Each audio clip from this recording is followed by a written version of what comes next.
Bonjour Nicolas Dupont-Aignan, soyez le bienvenu, vous êtes député de l'Essonne, président de Debout la France.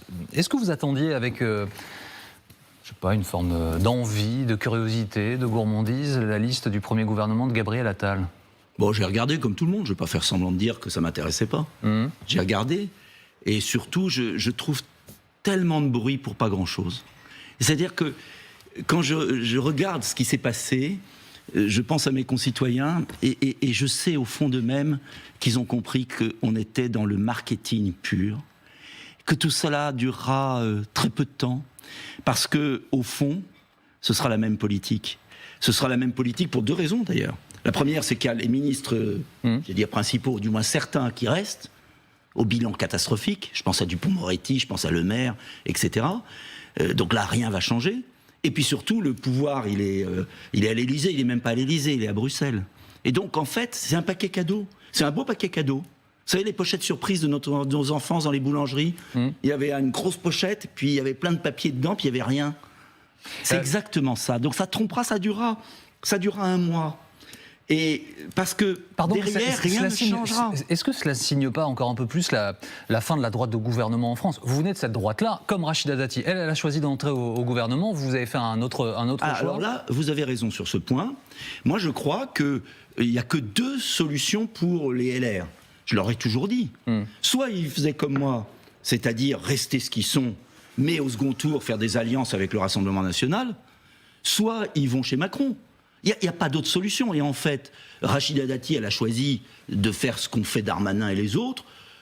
Moi, c'est pas ma tasse de thé, mais bon courage, bonne chance.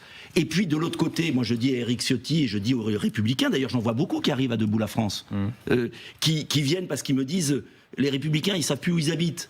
Ils ont des discours très durs contre le gouvernement, mais ils votent pas les motions de censure.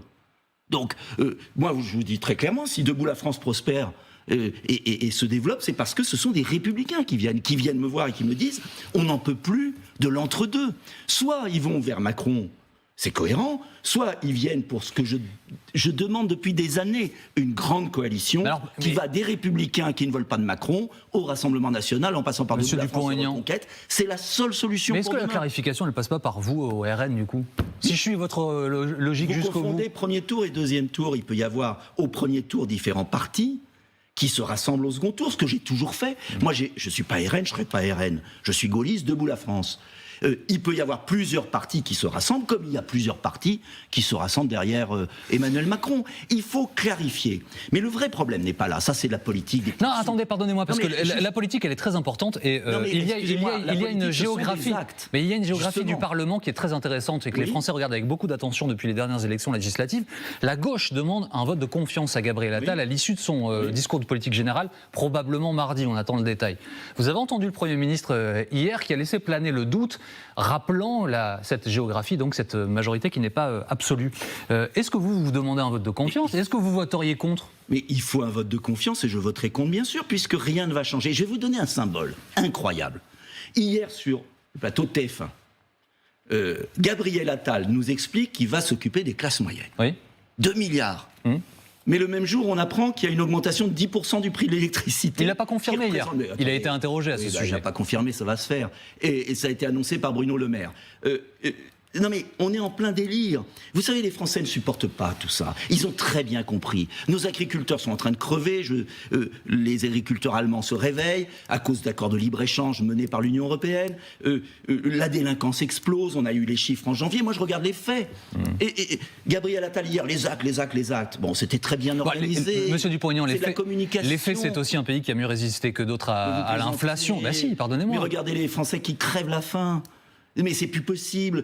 Et ce mépris permanent, rien ne va changer. C'est un coup de pub. C'est un coup de pub qui va se retourner contre Emmanuel Macron parce que ça ne durera pas. Et la réalité, c'est qu'il faut savoir quelle politique on mène. Si on continue à libérer les délinquants avec Dupond-Moretti, on aura encore plus d'insécurité. Si on continue à accepter la loi de l'Union européenne sur les frontières, on aura plus d'immigration. Si on continue à obéir à Bruxelles sur l'électricité, on va augmenter les prix de l'électricité. Vous parlez des frontières, Monsieur Dupont-Aignan. Le Parlement européen vote le pacte asile-immigration. Catastrophe. Les Républicains, alors certains, comme M. Hortefeux, ont voté contre au Parlement européen, mais les Républicains ont voté pour la loi immigration en France. Vous avez fait quoi, vous Moi, j'ai bien sûr voté contre. Je suis totalement contre. Alors pourtant, c'est a priori une loi extrêmement dure. Je me suis abstenu. Non, j'ai voté contre. Mais alors, c'est a priori C'est a priori une loi dure. Mais c'est pas une loi dure. Une loi venue des Républicains au Sénat. Mais on est pareil. Mais enfin, c'est pas une loi dure. Il n'y a pas de frontières. On obéit toujours à la directive européenne qui interdit d'incarcérer un clandestin. Rien ne va changer. Et on signe le pacte migratoire. Le pacte migratoire, qui va condamner la France à 20 000 € par migrant non accepté. Justement, il faut arrêter ces faux semblants. On a toujours pareil, il a occupé la galerie sur l'immigration, à la fin, ça ne peut pas durer comme ça. Il faut traiter les problèmes. Traiter les problèmes, ça veut dire, et c'est là où j'ai un désaccord fondamental, et où Gabriel Attal est franc d'ailleurs, il dit l'Europe nous protège. D'accord ? Moi je dis l'Europe nous tue, cette Europe-là. Et ça sera le débat des Européennes. Alors justement, est-ce que, comme le Rassemblement national, vous appelez une forme de référendum pour ou contre Macron et sa politique aux Européennes, ou est-ce que vous vous dites, moi j'ai des combats européens, il faut parler d'Europe et uniquement d'Europe ? Il faut les deux. C'est les deux. De toute façon, Macron, ça n'est pas un scrutin national. Macron défend cette Europe-là. Il veut aller encore plus loin. Il est cohérent. On peut tout dire sur Macron, sur les questions européennes, il est cohérent. Il veut une Europe supranationale, clairement fédéraliste, il l'a dit, redit. Eh bien, moi je suis, vous le savez bien, depuis tant d'années, pour une Europe des nations gaullistes, de projets, où chaque pays retrouve ses frontières, ses lois, la prédominance de sa loi nationale. Mais ça, Monsieur Dupont-Aignan, est-ce que c'est cohérent dans un monde que certains disent bipolaire, mais sans doute bien plus que ça, avec une Russie qui s'affirme, qui s'allie à la Chine, avec des États-Unis surpuissants, avec un Sud que l'on dit global, qui fait union, et on reviendrait sur notre territoire, notre économie. Vous n'avez pas compris ? Justement, c'est cohérent. C'est que l'Europe doit s'occuper des grands défis, c'est-à-dire des grands projets. L'intelligence artificielle, la lutte contre le cancer, l'espace, mais ne pas régir la vie quotidienne des nations. L'Union européenne d'aujourd'hui nous coûte une fortune et se mêle de tout.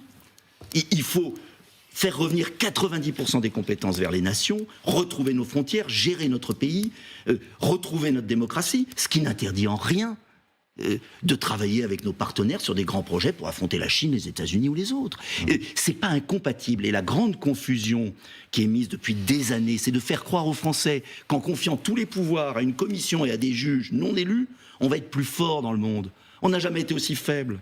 Donc, encore une fois, le débat n'est pas pour ou contre l'Europe. Le débat est de savoir si on veut une Europe fédérale, où on confie les pouvoirs à une commission non élue, ou si on veut retrouver la liberté des nations qui travaillent ensemble. Un tout dernier mot, limpide. Un tout dernier mot, Monsieur Dupont-Aignan, c'est Jordan Bardella qui va conduire la liste Rassemblement National pour les élections européennes. Dans les sondages, il cartonne, Jordan Bardella, à telle enseigne que certains le pensent meilleur candidat à RN que Marine Le Pen déjà pour 2027. Mais écoutez, ça regarde le Rassemblement National. Ouais, c'est votre partenaire privilégié.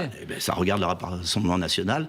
Moi, je développe Debout la France, une gaulliste. Vous y retournerez déjà, vous le savez. Vous pouvez Nous proposons une liste aux européennes, bien sûr. C'est un scrutin à un tour. Il y a une diversité de candidatures. Les Français auront le choix. Il n'y a pas beaucoup de scrutins proportionnels en France. Alors laissez-les choisir. Si on veut que les gens votent, il faut qu'ils aient le choix. Merci beaucoup Nicolas Dupont-Aignan d'avoir été notre invité ce matin en direct sur LCI.